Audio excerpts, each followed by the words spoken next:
नमस्कार, आप देख रहे हैं वॉइस ऑफ एमपी और voice of India TV news channel. मैं हूं आपके साथ दिव्यानी शर्मा।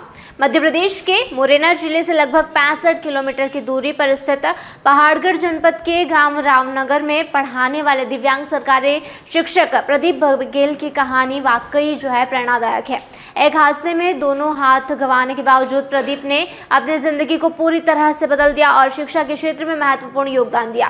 प्रदीप के दोनों हाथ पशुओं के लिए चारा काटने वाली मशीन में चले गए थे, जिससे उन्होंने अपने दोनों हाथ गंवा दिए। हादसे के बाद प्रदीप को लगा कि अब उनकी जिंदगी थम सी गई है, वे कुछ नहीं कर पाएंगे, लेकिन उनकी सोच, जुनून और हौसलों ने उनकी जिंदगी में नया मोड़ दिया। प्रदीप ने अपनी मेहनत और लगन से एमपी शिक्षक भर्ती परीक्षा पास की और सरकारी शिक्षक बन गए। वर्तमान में वह पहाड़गढ़ के गांव रामनगर में सरकारी स्कूल में बच्चों को पढ़ाते हैं। प्रदीप लैपटॉप और मोबाइल का उपयोग इस तरह करते हैं जैसे सामान्य व्यक्ति करता है। उन्होंने पेन को इस तरीके से उपयोग करना सीख लिया कि उनकी लेखनी साफ और समझने योग्य रहती है। वहीं प्रदीप ब्लैक बोर्ड पर चौक से बच्चों को पढ़ाते हैं जैसे सामान्य शिक्षक करते हैं और उनकी पढ़ाई की विधि में किसी प्रकार की कमी नहीं है। वह अपनी मां के साथ खेती के काम में भी सहायता करते हैं, जिससे उनके परिवार का भरण पोषण भी सुचारू रूप से चलता है।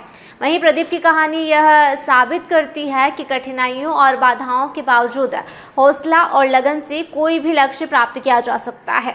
प्रदीप ने अपनी दिव्यांगता को एक चुनौती के रूप में लिया और अपनी मेहनत और समर्पण से सफलता की ऊंचाइयों को छुआ है। आपको बता दें कि प्रदीप भिंड जिले के निवासी है और वर्तमान में मुरैना में नौकरी कर रहे हैं। उनकी प्रेरणादायक कहानी कई लोगों के लिए एक आदर्श उदाहरण है। सर, शिक्षक दिवस है, कहीं ना कहीं मध्य प्रदेश में एक देखने में ये आया कि विकलांग शिक्षक और पटवारी एक बड़ा घोटाला हुआ, लेकिन आप दोनों आंखों से नहीं कहते, आपकी मृत्यु सही हुई। लेकिन अब नौकरी पे आने के बाद में थोड़ा सा मन में ऐसा लगता होगा, बच्चों के सामने आने पर कुछ किस तरीके से देखते हैं, क्योंकि शिक्षक दिवस भी है, शिक्षक को गुरु और भगवान माना जाता है। जी, अगर ऐसा लगता तो मैं शायद घर से भी नहीं निकल पाता, घर से क्या यहाँ तक पहुँच नहीं पाता। अगर इतनी सोचता मैं तो इस चीज़ों को मैंने सोच के अलग लोगों की सोच या वो करेंगे उसका कोई संबंध नहीं रहता है।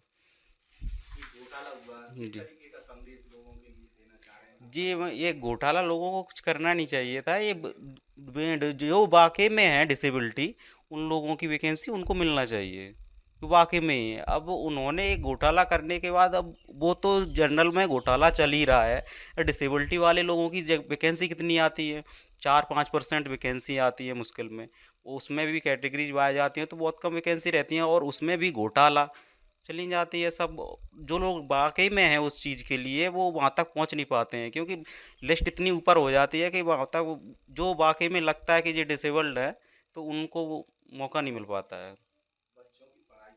तो होने के बाद आप अभी भी उड़ान है, जो आगे बढ़ने की उड़ान है, वो यहाँ देखने को मिली कि आप लगातार जी, मेरी नहीं, वो सभी की रहती है। जब मैं क्या, मेरे सभी साथी, मेरे दोस्त हैं, मेरे सर्कल में और भी लोग हैं, तो वो सभी आगे बढ़ने की कोशिश करते हैं, सभी लोग करते हैं। वही मैं भी कर रहा हूँ, ट्राई हो जाए, आगे आगे बढ़ते जाए।